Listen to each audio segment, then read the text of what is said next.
Welcome to this video. We're going to look at how to change the scale of a motion path. So probably want a motion path to start with. So let's go for a shape layer. And we can draw an ellipse maybe. And we'll just put this here. And if we just look at what's inside ellipse path, stroke 1. So you can see you can do a lot of different stuff here. Let's see if we get it. So for instance, we could just make it look a little bit better because I haven't really made it look particularly good. But just say that's what we're going to go for, just a very simple shape like that. And then we might want to have a motion path, right? So if you recall, I've done this quite a few different times already. We can just get our motion path by going into the motion sketch here, right? So let's just quickly do that. Let's put the anchor point back. And we're going to do our capture. And you know what I'm going to do? I'm just going to do just a little area like that. And you can probably imagine what that will look like. Not too focused on the actual path here. But what if we want to scale that whole path up, right? But essentially make this path be like that or something like that, but just the same shape but bigger and scaled up. So that's the whole point of this video. So the way to do that is we're going to go for a new layer and we're going to go for a null object layer. And then what we're going to do is we're going to press end and we're going to open the scale here and we're going to set this shape layer in this parent and link, put at null 1. So now when we adjust the scale layer here, you can see it's getting affected. So the whole path is getting bigger. So say I just make it like that size or something like that. You can see it's doing exactly the same motion, but the whole thing is higher up. And if I wanted to, obviously it's going to change the scale here as well in the shape layer. So what we can do, we'll unlock that. And you'll notice once we unlock, you see what the actual number is here. And then we could, for instance, just put it at 100 right there.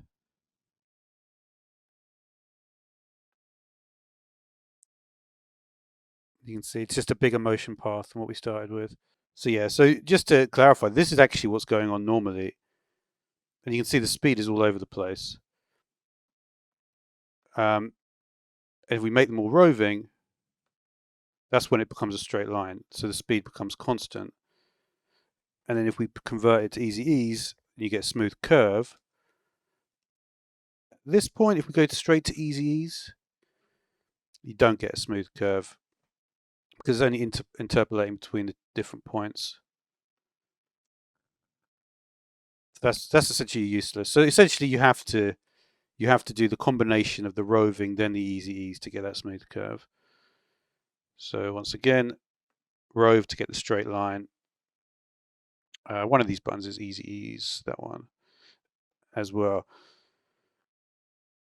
And you can see the thing about these keyframes, right? If I just move these, look what happens when I move just these three here. See, it's moving the whole lot. So it's seeing it all as big unit. So I moved it there.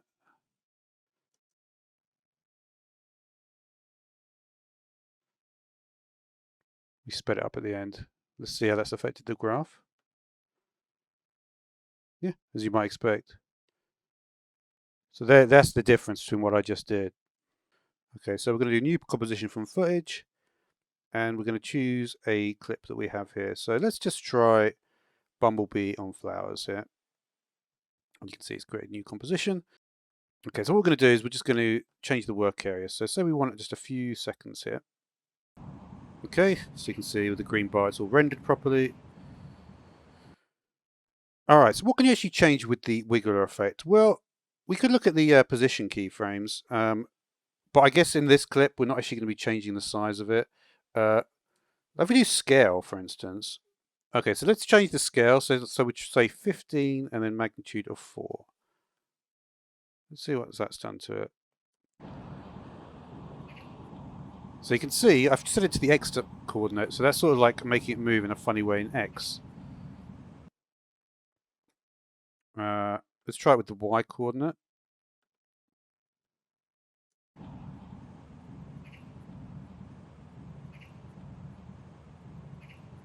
Okay. Now let's try both. All the same. We'll try all the same. We've got all noise type as well. That actually might work pretty well.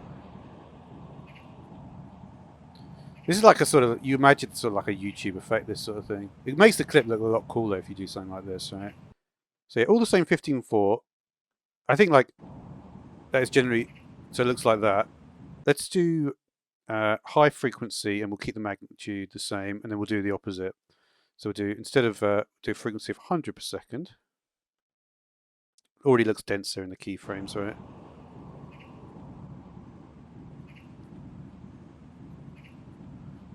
That could be like an epilepsy problem or something. It looks too high.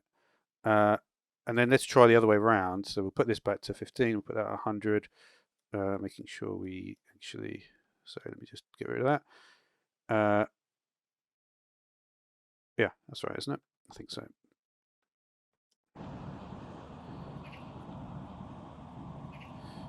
Well, I don't hope, that might be an epilepsy wall. I don't think so, right?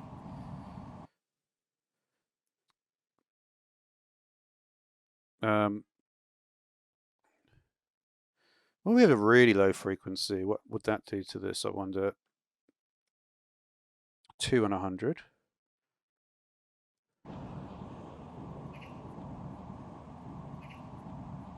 That could be quite cool, right? Let's do this as 5 and then have the magnitude as 200. Let's have a look at that. So you can see you're not making a huge amount of keyframes.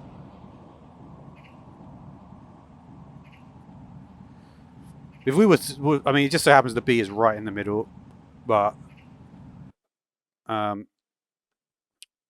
it's almost like if we did like, could we do points? Probably, right? Let's do 1 and then 300.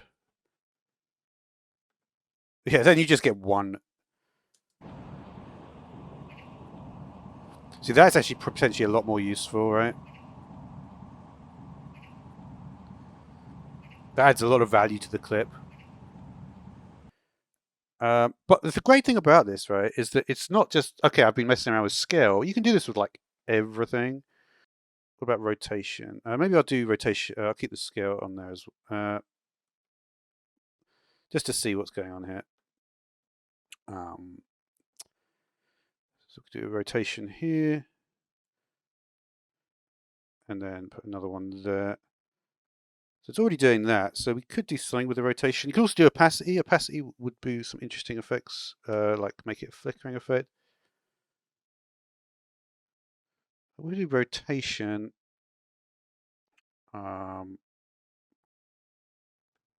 Put 1 in there. How'd that work?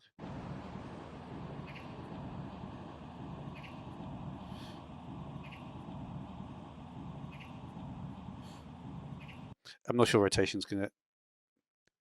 If I did less than 1 frequency, I think like if I did the magnitude lower for the rotation, it might actually work better. Let's do just a.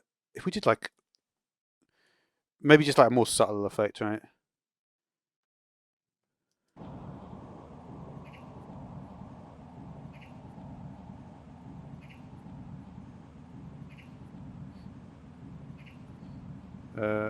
May as well see the clip, right? I think that would improve the quality. Not really. It needs to. It's doing that weird thing with the rendering. All right, we won't worry about that. Maybe half will be okay.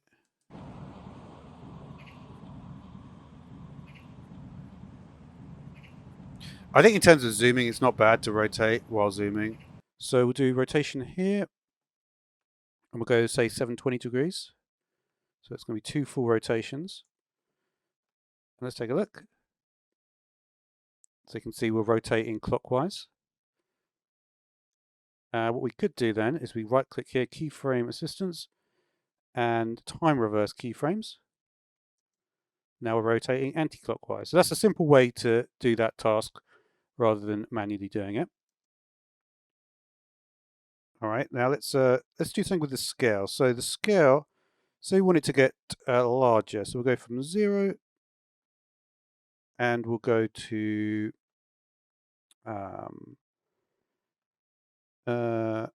yeah, 300. Okay, that's fine, right? Because of the linear growth there, you'll notice that at this point of the animation, it's really going fast, and now it's crawling through the line, right? And that's because it needs exponential scale, because it's like the percentage that it's growing is less noticeable at larger sizes. If we look at the graph here, you can see it's just going like a flat rate, and that isn't really what you want. So the way to fix that is to use exponential scale. So if we look at these keyframes, we'll select the keyframes, and we're still going to go from 0 to 300. And actually, I could just do it here, and you can see it directly. So we've got the keyframe selected, and we're going to press this button here, exponential scale. And you see the graph has completely changed. So now it's going to go much faster at the end, and that means it's going to be more reasonable in terms of the growth. So let's just take a look at that.